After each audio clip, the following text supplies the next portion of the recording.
Commander Xylac's mandibles clicked nervously as he studied the readings on his tactical display. The human ship hung motionless in the void, a kilometer-long behemoth of twisted metal and scarred armor plating. No heat signatures. No electromagnetic activity. No signs of life whatsoever. "It's been drifting for 3 cycles," reported his intelligence officer, Thess. Her chitinous fingers danced across the control surface. Long-range scanners confirm complete system failure. The humans aboard are either dead or in deep hibernation. Xylac's 4 eyes narrowed as he examined the vessel's hull. The ship bore the markings of the Terran Defense Force, specifically the feared Vengeance-class dreadnought. These were humanity's most advanced warships, bristling with technology the Kethran Empire had been trying to acquire for decades. "Perfect," he whispered. "Signal the boarding teams. Full tactical gear." The bridge of the Kethran cruiser Bloodthorn buzzed with activity as soldiers prepared for what should have been a routine salvage operation. The war between the Kethran Empire and the Terran Federation had raged for 7 years, with neither side gaining a decisive advantage. But this was an opportunity to finally tip the scales. "Sir," Tess called out, her voice carrying a hint of concern. "The ship's designation is TDF Lazarus. According to our intelligence files, it was reported missing after the Battle of Kepler Station 2 months ago." Xylac's primary eyes focused on the tactical display, while his secondary eyes continued monitoring the boarding preparations. The Lazarus had been commanded by Captain Sarah Chen, a human who had earned a reputation for ruthless efficiency. Her ship had been responsible for destroying 3 Kethran battle cruisers before vanishing into the void. "Even better," Xylac said. "Chen's ship will have the latest human military technology. Weapons systems, shield generators, faster-than-light drives, everything we need to understand their capabilities." The boarding party assembled in the launch bay consisted of 20 elite Kethran soldiers, each wearing powered armor and carrying plasma weapons designed to cut through human defenses. Their leader, Sergeant Korax, had participated in 17 successful boarding actions against human vessels. His scarred carapace told a story of countless battles. "Remember," Xylac addressed the boarding party through the comm system, "humans are resourceful but fragile. Their technology relies heavily on automated systems. With the ship's power down, most of their defenses will be offline. Secure the bridge, engineering, and the computer core. Eliminate any survivors." The boarding pods launched from the Bloodthorn, their reinforced hulls designed to penetrate even the thickest armor. As they approached the human ship, detailed scanners revealed massive hull breaches along the port side. Atmosphere had long since vented into space, leaving the interior in hard vacuum. Korax's pod was the first to make contact, its magnetic clamp securing it to the Lazarus's hull. The cutting torch ignited, slicing through the outer plating with surgical precision. Within minutes, the boarding party had created an entry point into what appeared to be a cargo bay. "Atmosphere is gone," Korax reported as his team entered the ship. "No artificial gravity. The humans are definitely dead." The cargo bay was a maze of floating debris and crystallized fluids. Emergency lighting flickered weakly, powered by backup systems that were slowly failing. The Kethran soldiers moved with practiced efficiency, their magnetic boots allowing them to walk on the metal surfaces while their companions floated through the zero-gravity environment. "Structural integrity is compromised," observed Troop of X, examining a massive support beam that had been bent at an impossible angle. "Whatever hit the ship, it hit hard." They proceeded deeper into the vessel, following the ship's schematics downloaded from Kethran intelligence files. The corridors were narrow by Kethran standards, designed for the smaller human frame. Frost covered every surface, and the soldiers' breath created small clouds in the frigid air of their environmental suits. "Movement," whispered Trooper Nix, raising his plasma rifle. "Sector 7, Level 2. The team froze, weapons trained on the shadows ahead. But the movement was only a piece of loose paneling, swaying gently in the ship's artificial currents. "False alarm," Korax muttered. "Stay focused. Dead ships can play tricks on your mind." They found the first human bodies in the medical bay. 3 crew members in medical uniforms, their faces peaceful in death. The extreme cold had preserved them perfectly, turning them into frozen statues. Korax examined them with professional interest. "No obvious wounds," he reported. "Probably asphyxiation when the atmosphere vented." The soldiers continued their systematic search. The ship's mess hall, recreational areas, and quarters all told the same story. A crew caught off guard by sudden decompression. Personal belongings floated freely in the zero gravity, frozen tears still clinging to some faces. "This is almost too easy," Vex commented as they approached the bridge. "I expected more resistance from a human warship." Korak shared the sentiment, but kept his concerns to himself. Human ships were notorious for their redundant systems and hidden defenses. The lack of any automated responses was unusual, even for a supposedly dead vessel. The bridge doors had been sealed, but the Kethrin cutting tools made short work of the reinforced barrier.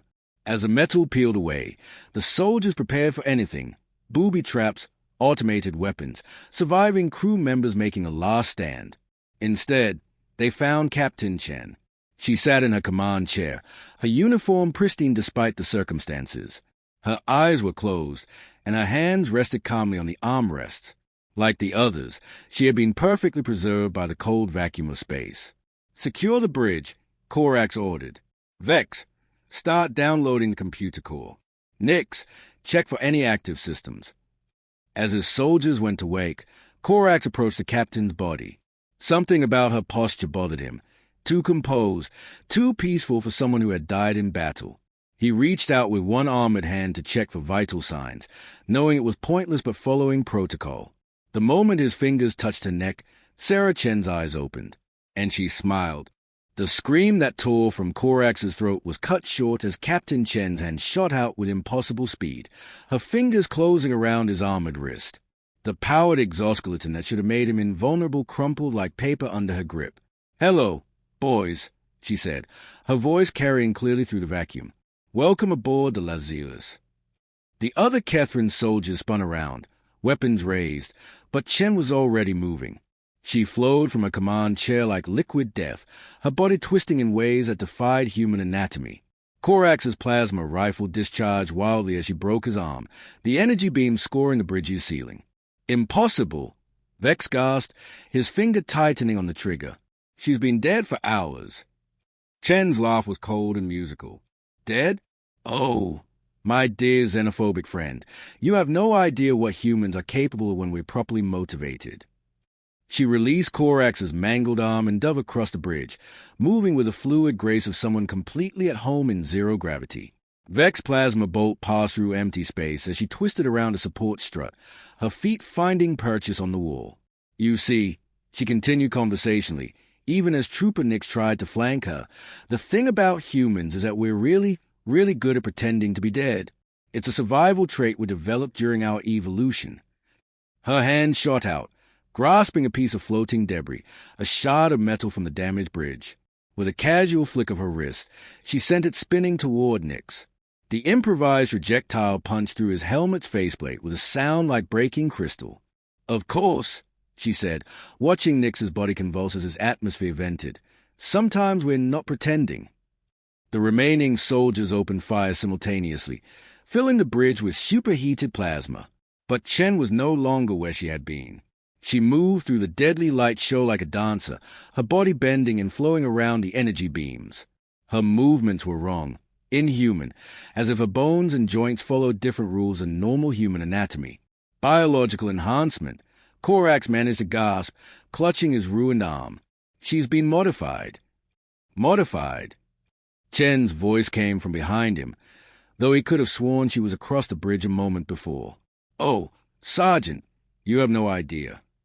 She placed her hand on his shoulder, and he felt something cold and sharp penetrate his armor. Not a weapon. Something organic, something that felt like it was growing out of her fingers. "You're right about one thing," she whispered in his ear. "I did die. We all did. 2 months ago, when your people hit us with that lovely biological weapon at Kepler Station. Nasty stuff. Attacked our nervous systems, shut down our organs one by one. Very painful." Korax felt his legs going numb. Whatever she was doing to him was spreading through his system like ice water in his veins. "But the beautiful thing about humans," she continued, "is that we're too stubborn to stay dead, especially when we have work to finish." Vex made a desperate lunge for the bridge's emergency controls, trying to seal the compartment and trap her inside. Chen's head turned toward him with an audible crack, rotating far beyond what should have been possible for a human neck. "I wouldn't do that if I were you," she said pleasantly. "You really don't want to meet the rest of my crew." As if summoned by her words, shapes began moving in the corridors beyond the bridge. The bodies they had passed, the medical staff, the frozen crew members, were standing up. Their movements were slow and deliberate, but there was an undeniable purpose to their actions. "You see," Chen explained, releasing Korax's paralyzed body to float freely, "death is just another operational parameter for properly prepared humans. We've had centuries to perfect the art of warfare, and we've learned that the best soldiers are the ones who can't be killed." Vex's plasma rifle was running low on charge, but he kept firing at the approaching figures. The energy beams passed through them without effect, as if they were made of shadow and cold air. "Quantum biological integration," Chen said, admiring her handiwork. "We call it the Lazarus Protocol. When a human dies in combat, their consciousness is preserved in a quantum matrix linked to their biological systems. They can continue fighting indefinitely, immune to conventional weapons, sustained by pure will and hatred." The dead crew members reached the bridge, their eyes glowing with the same cold light that now emanated from Chen's gaze. They moved with mechanical precision, surrounding the surviving Kethran soldiers. "The best part," Chen continued, "is that it's contagious. Every enemy soldier we kill joins our ranks. Their mind become part of our collective consciousness. Their bodies become our weapons." Korax watched in horror as his fallen comrade began to stay. Nyx's body, despite the shattered helmet and vented atmosphere, was pulling itself upright. The holes in his armor were sealing themselves with some kind of organic material that looked like crystallized blood. "You're monsters," Vex whispered. "We're efficient," Chen corrected. "And we're patient. Do you know how long we've been waiting for someone to board our ship? How many Kethran vessels have passed us by because they were too smart to investigate a dead human ship?" She gestured to the tactical display, which flickered to life despite the ship's supposed system failure. It showed the Bloodthorn in perfect detail, along with detailed schematics of its weapons and defenses. "But you," she said, smiling at Vex, "you couldn't resist a temptation, a chance to capture human technology, to learn our secrets. Your greed made you predictable." The zombified Kethran soldiers were moving now, their weapons trained on their former comrades. Their faces were expressionless, but their eyes held the same malevolent intelligence that burned in Chen's gaze. "Don't worry," she said, placing her hand on Vex's helmet. "Death is just the beginning. Once you join us, you'll understand the beauty of our cause, the purity of our hatred." Her fingers began to extend, becoming long, needle-like protrusions that sought the gaps in his armor. Vex screamed as they penetrated his flesh, injecting something that felt like liquid fire into his bloodstream. "Welcome to the crew of the Lazarus," Chen whispered. "We have so much work to do." The Bloodthorn's bridge erupted in chaos as the boarding party's life signs began flattering on the tactical display. Commander Xylac's 4 eyes tracked the readings with growing alarm, watching as each soldier's biosignature shifted from normal to critical to something that defied classification. "Sir," Tess reported, her voice tight with confusion, "the boarding party's vital signs are unusual. They are showing as deceased, but their suits are still transmitting movement data." Xylac leaned forward in his command chair, his mandibles clicking rapidly. "Equipment malfunction." "Negative, sir. The readings are consistent across all 20 suits. But that's not the strangest part." Thessa's fingers danced across her controls, bringing up a visual feed from the boarding party's helmet cameras. "They are still moving, still active, but according to every biological scanner we have, they're clinically dead." The main screen filled with images from inside the human ship. The first thing Xylac noticed was the lighting.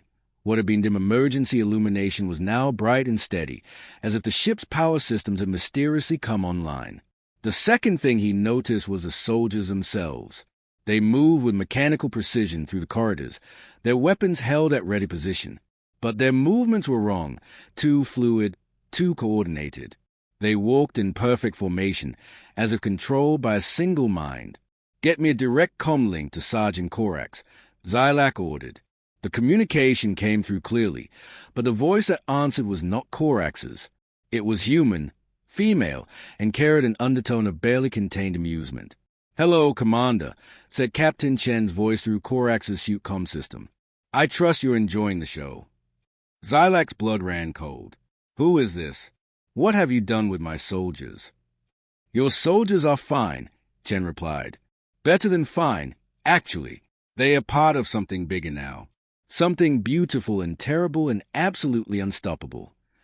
The helmet cameras showed the boarding party moving through the ship's corridors, but now Xylac could see that they were accompanied by dozens of other figures.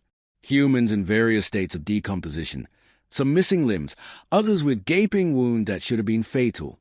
They moved alongside the converted Kethran soldiers like a coordinated military unit. "You're seeing the future of warfare, Commander," Chen continued. "An army that can't be killed, can't be stopped, can't be reasoned with. We are death incarnate, and we're coming for you." Xylac cut the communication link and turned to his tactical officer. "Prepare the ship for immediate departure. Maximum burn on all engines." "So," the tactical officer reported, "the boarding pods are still attached to the human ship. If we engage the engines now—" "They are already lost," Xylac said grimly. "Cut the docking clamps. Emergency departure, now." But as the Bloodthorn began to turn away from the derelict human vessel, alarms began sounding throughout the ship. The tactical display showed multiple hull breaches along the port side, far too many to be explained by random debris. "So," Thess called out, her voice rising in panic, "we have intruders aboard. Multiple contacts, all decks." Xylac stared at the tactical display in disbelief. The boarding party's biosignatures were now showing up inside his own ship, moving with deadly purpose through the corridors. But that was impossible. The boarding pods were still attached to the human vessel, and there had been no other ships in the area. "How did they get aboard?" he demanded. "Unknown, sir. They appear to have materialized directly inside our hull." The answer came as Xylac watched the security feeds from his own ship. The dead Kethran soldiers were moving through the blood-thorned corridors, but they were no longer alone. With them came a tide of human corpses, their bodies partially translucent, phasing in and out of reality like ghosts. "Quantum tunneling," Xylac whispered. "They are using quantum tunneling to transport their forces directly through our armor."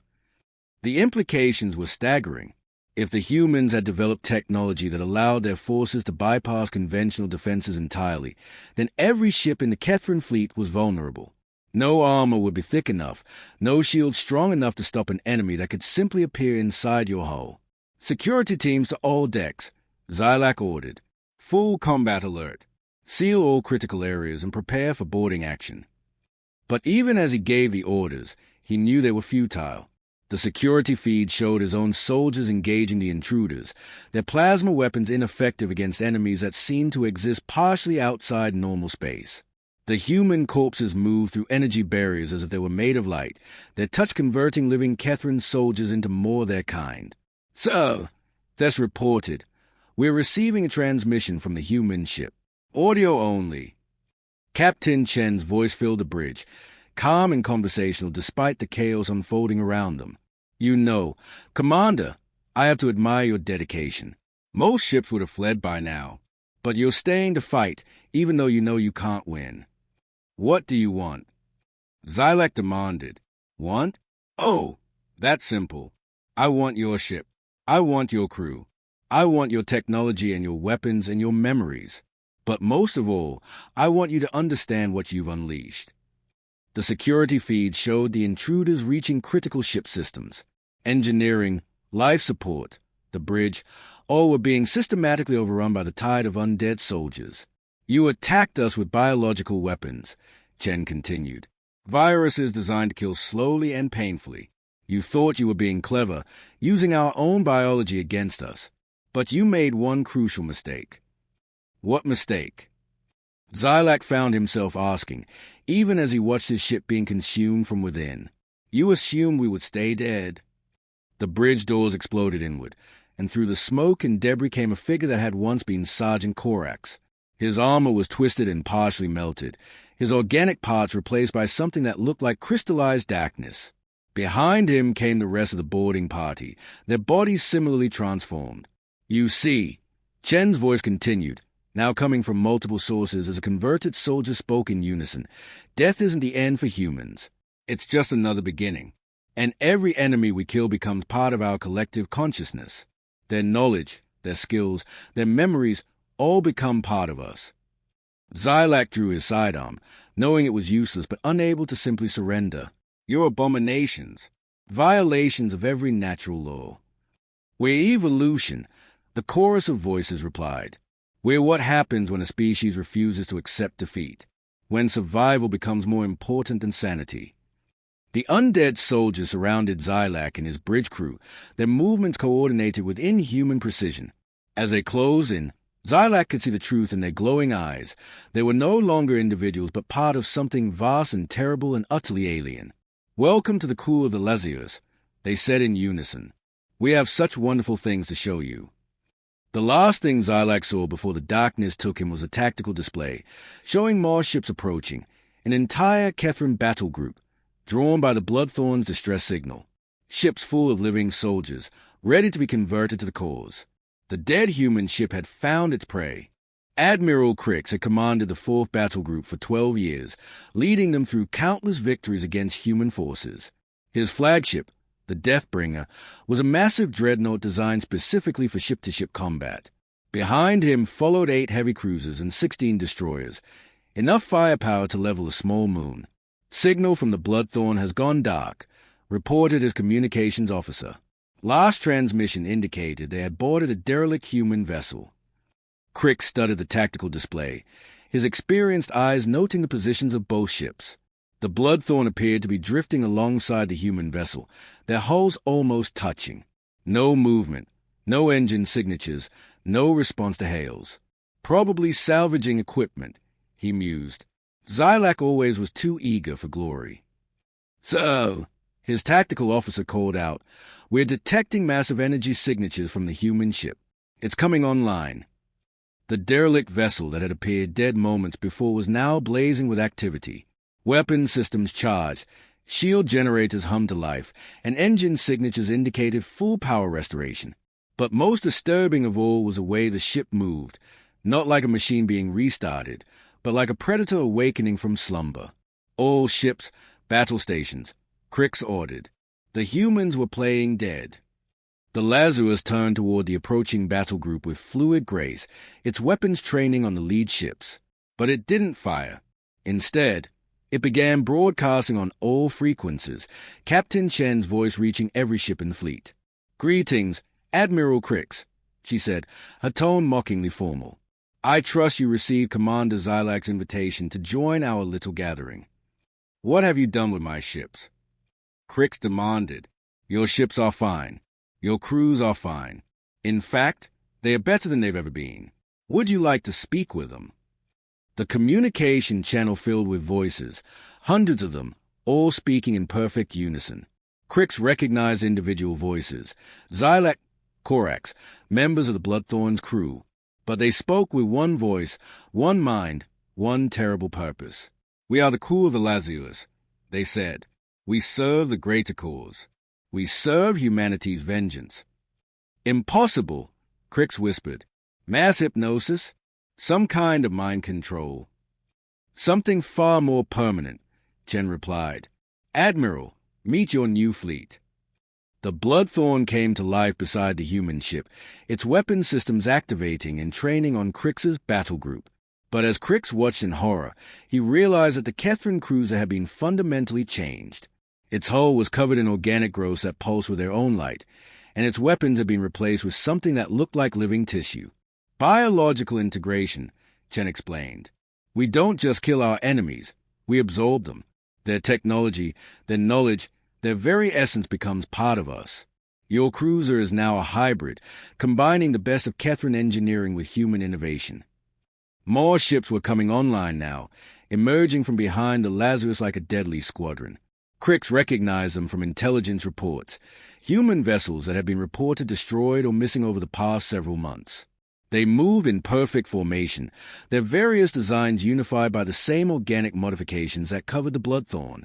"You're building an army," Crix realized. "We're building something far more than that," Chen corrected. "We're building a new form of life. one that can survive in the vacuum of space, that can adapt to any environment, that can continue fighting long after conventional forces would have surrendered. The hybrid fleet began to advance, their weapons charging with an energy signature that Crix had never seen before.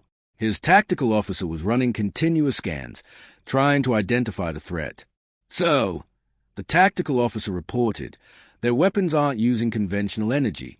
It's something biological, organic plasma that seems to be alive." "All ships, open fire," Crix ordered. "Maximum intensity. Don't let them get close."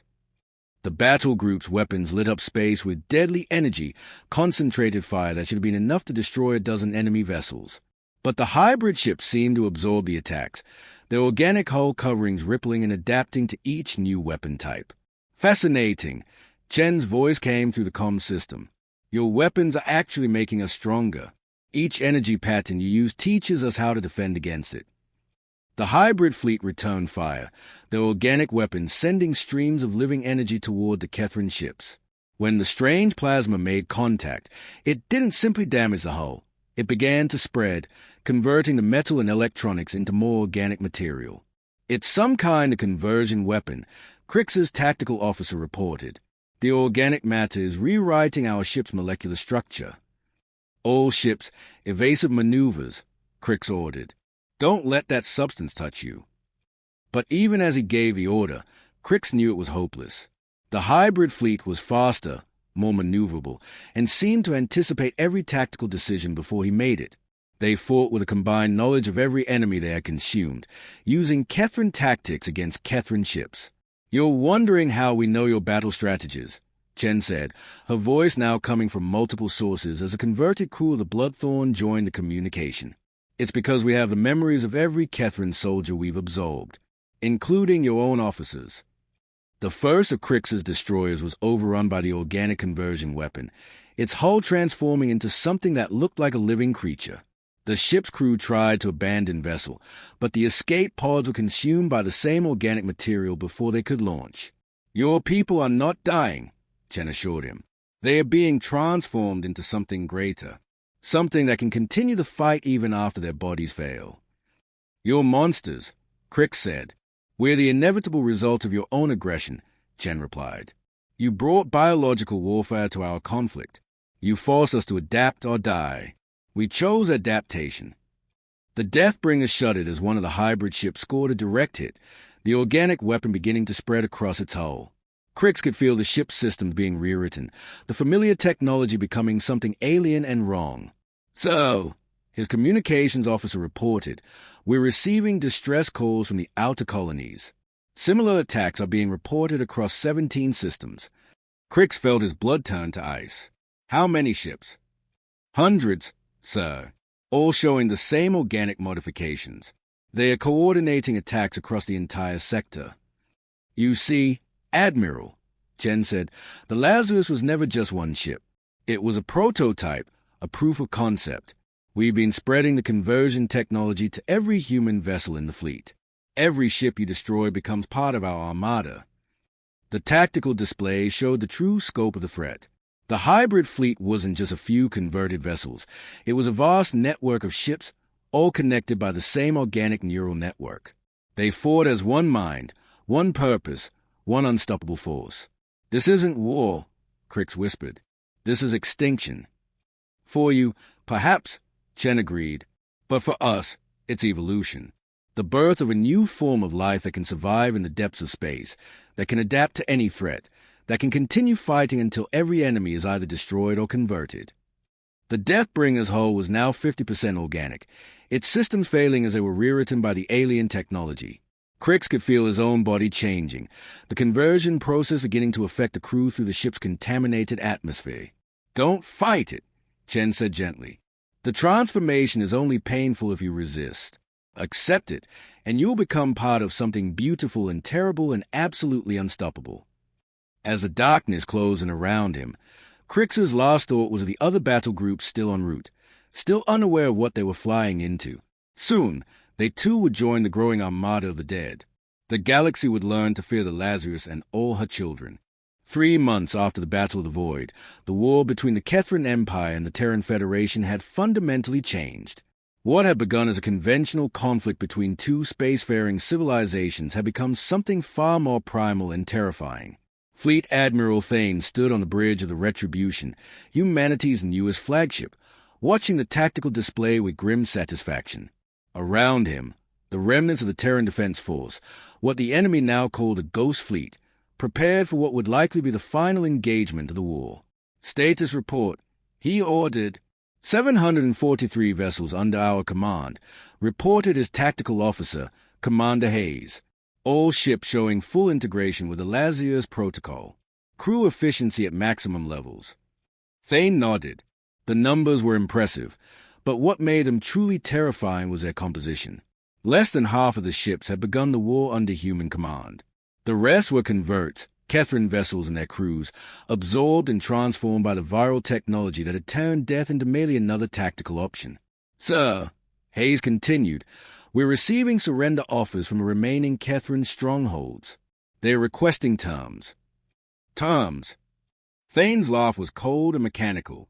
After what they did to us, after the biological weapons, the genocide campaigns, the deliberate targeting of civilian populations. Through the quantum neural network that connected every ship in the fleet, Thane could feel the collective anger of his forces. Human memories of burning colonies mixed with Kethran tactical knowledge, creating a hybrid consciousness that was neither fully human nor fully alien. It was something new, something that existed solely for the purpose of warfare. They want to negotiate, Hayes said. They are offering to return to their home systems, to end all hostilities, and leave them free to regroup, to develop countermeasures against our technology. Thane shook his head. No, this ends now. This ends with them. The final Kethran stronghold was the fortress world of Keth Prime, a heavily fortified planet surrounded by automated defense platforms and protected by the last loyal elements of the Imperial fleet. It was where the surviving Kethran leadership had retreated, hoping to find some way to reverse the tide of conversion technology that had consumed their empire. All ships, prepare for final assault, Thane ordered. We end this war the way they started it, with complete and total victory. The Ghost Fleet moved toward Keth Prime like a tide of darkness, their organic mechanical hybrid hulls pulsing with unnatural life. Each ship was a masterpiece of bioengineering, combining the best aspects of multiple species technologies with the relentless efficiency of the Lazarus protocol. Incoming transmission from the planet, Hayes reported. It's Emperor Vax himself. The main screen flickered to life, showing the ruler of the Kethran Empire. He looked older than his species equivalent of middle age, his once proud carapace now showing stress fractures and signs of premature aging. Behind him, the halls of the Imperial Palace were filled with the sounds of preparation for a siege. Admiral Thane, Emperor Vax said, his voice carrying the weight of impending doom. I am prepared to offer unconditional surrender. Complete cessation of hostilities, reparation for war damages, anything your people require. My people. Thane's voice carried undertones of multiple species, the vocal cords of converted Kethran soldiers adding harmonics to his words. Emperor, you seem to misunderstand the situation. We are no longer my people or your people. We are something new, something that transcends the old divisions. You're still human, Vax insisted. You still have a capacity for mercy, for forgiveness. Mercy? The question echoed through the quantum network, carried by the voices of thousands of dead soldiers. You speak of mercy after unleashing biological weapons designed to cause maximum suffering? After targeting our children, our elderly, our wounded? The Ghost Fleet had reached the outer defense perimeter of Keth Prime, and the automated platforms opened fire with everything they had. Particle beams, antimatter torpedoes, gravitational disruptors, weapons that could have destroyed entire fleets in the early days of the war. But these weapons had been designed to fight conventional ships crewed by living beings. Against the hybrid vessels of the Ghost Fleet, they were merely an inconvenience. The organic hulls absorbed the energy, converted it to useful power, and adapted to make future attacks less effective. Your defenses are impressive, Thane acknowledged as his ship swept through the weapons platforms, converting them into more hybrid technology. But they are based on the assumption that your enemies can be killed. We've moved beyond such limitations. What do you want? Vax demanded.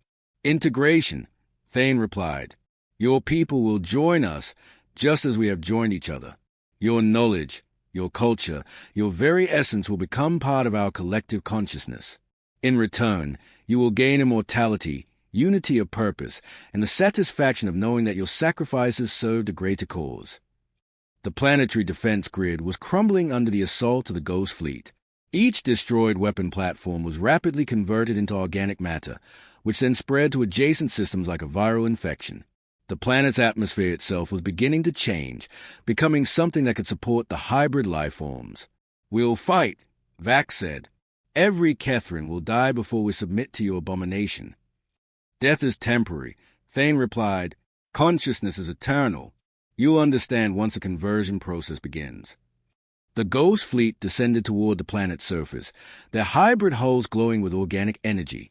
As they entered the atmosphere, the ships began to release clouds of conversion spores, microscopic organisms that would begin the transformation process on a planetary scale.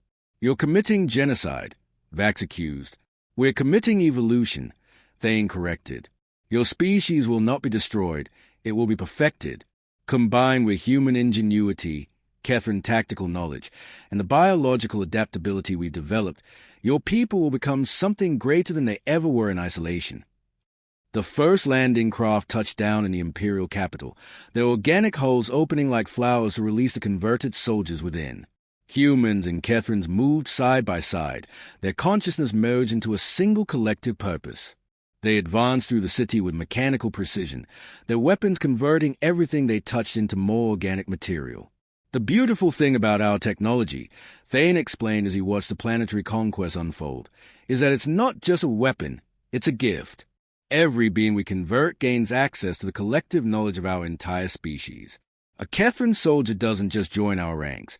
They become part of every human experience, every moment of joy and sorrow and discovery that our species has ever known. Through the quantum network, Thane could feel the first conversions beginning on the planet's surface. Kethran defenders who had been touched by the conversion weapons were experiencing human memories, human emotions, human dreams.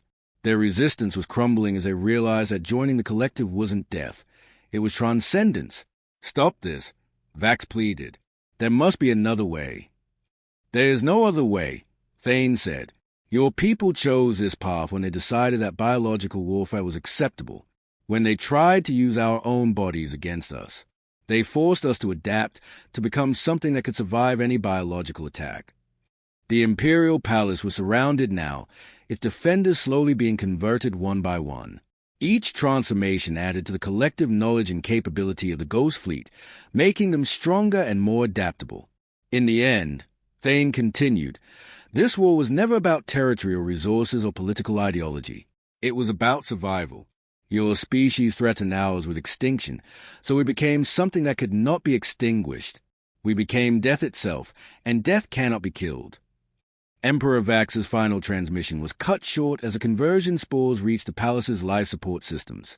His voice, when it came through the quantum network moments later, was calm and filled with understanding. I see, he said, his consciousness now part of the collective. I see what we were fighting against, what we forced you to become, the beauty of it, the terrible, necessary beauty. The Ghost Fleet had achieved total victory. The Kethran Empire was no more, its people and technology absorbed into the growing collective consciousness. But as Thane stood on his bridge, watching the final planet fall to the conversion process, he felt something that surprised him. Sadness. Not for the enemy they had defeated, but for what humanity had been forced to become.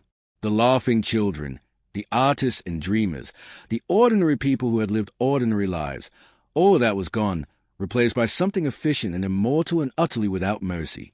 So, Commander Hayes reported, we're receiving signals from the Galactic Rim. Unknown species, advanced technology. They appear to be investigating the cessation of Kethran communications. Thane nodded. More enemies, more threats to be absorbed and converted. The collective consciousness was already analyzing the new data, preparing strategies for the next phase of expansion.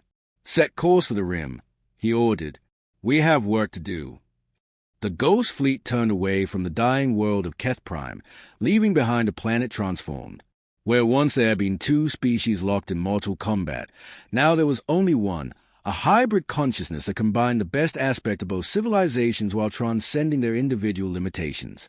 As they traveled through the void toward their next encounter, the collective consciousness that had once been Captain Saracen reflected on the path that had led them here. The humans had boarded what they thought was a dead ship, seeking to claim its secrets. Instead, they had found something far more valuable, a new form of life that could survive in the depths of space, that could adapt to any threat, that could continue fighting until every enemy was either destroyed or converted.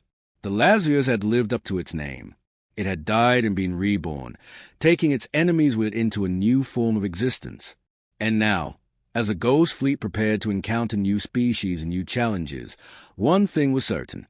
None who boarded their ships would ever make it back. Not as they were. Anyway, the dead had risen, and they were hungry for more.